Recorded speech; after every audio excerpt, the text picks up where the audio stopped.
Hello everyone, welcome to my YouTube channel. So today we are going to learn about oral anticoagulants. So there are two main oral anticoagulants. There are heparin and warfarin. So heparin, it is natural, and it is warfarin, it is synthetic, and it is orally taken, and it is only in vivo, which is into the organism, and active in vivo and in vitro, and it can be given parenterally. So heparin is basically parental and it is on rapid onset. So as it is parental, it has rapid onset and it has very short duration of action, but it has oral route and it has long duration of action and it has delayed onset. So this is the basic difference between the two drugs, that is heparin and warfarin. So what is the mode of action of this drug called warfarin? So we have this 2, 7, 9, 10 factors in blood, right? So these are not activated. So to get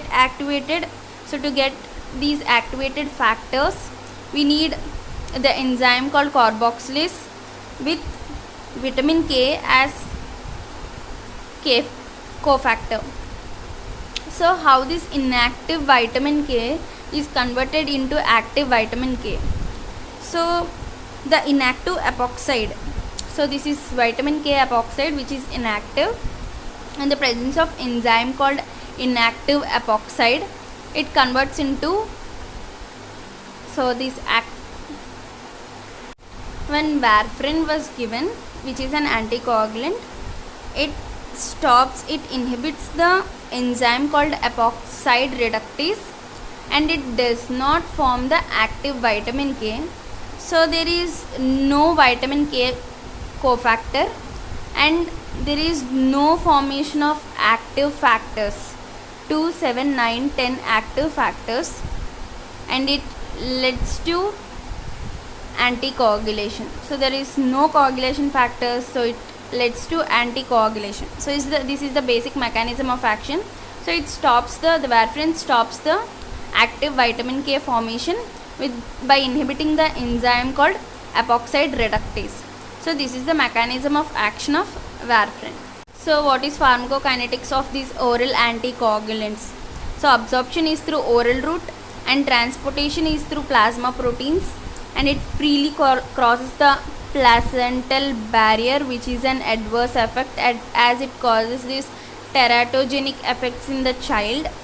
So in pregnant women, it is contraindicated to use warfarin.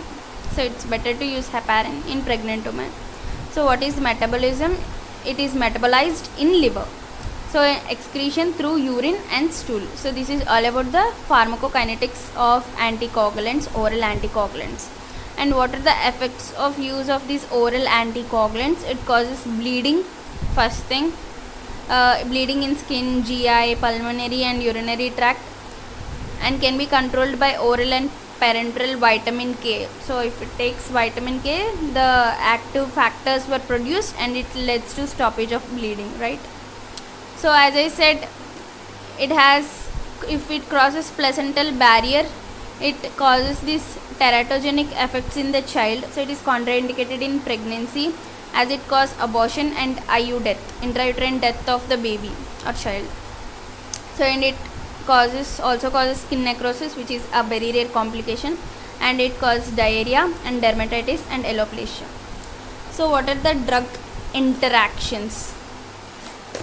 So these drugs, you can see, oral anticoagulants, when they combined with barbiturates like carbenzapine, rifampicin, these all, it decreases the anticoagulant effect. So these are the interactions. When this oral anticoagulant was given with barbiturates, it leads to decrease in the anticoagulant effect of this drug. So when warfarin was given with phenytoin or sulfonamides, it results in increased anticoagulant effect and it leads to more bleeding. So these are the drug interactions. And warfarin, when given with alcohol, isoniazide and imidazoles and disulfur chloramphenicol, it results in increased anticoagulant effect. When warfarin was given with tetracycline or with aspirin, it results in it results in nothing because they compensate with each other. So warfarin was not given with tetracycline or with aspirins or with other NSAIDs. So because of these drug interaction, warfarin was not given with tetracycline or aspirin. So these are the drug interactions with these oral anticoagulants like warfarin. So what are the contraindications? So the contraindications for warfarin are similar to heparin. So but warfarin, as I said previously, it is contraindicated in pregnancy. So there are other oral anticoagulants like oral direct thrombin inhibitor, which is dabigatran, which is a prodrug which is converted into dabigatran. So it is also an oral anticoagulant. So you have to just remember this name, which is enough, like oral direct thrombin inhibitor. Remember, like thrombin inhibitor. And other inhibitor, which is first 10x inhibitor, which is rivaroxaban, which is directly given, which inhibits the factor number 10. So what are the therapeutic uses of anticoagulants? So uses, it was used in DAPE when thrombi was big, these anticoagulants were given. So it decreases the thrombus.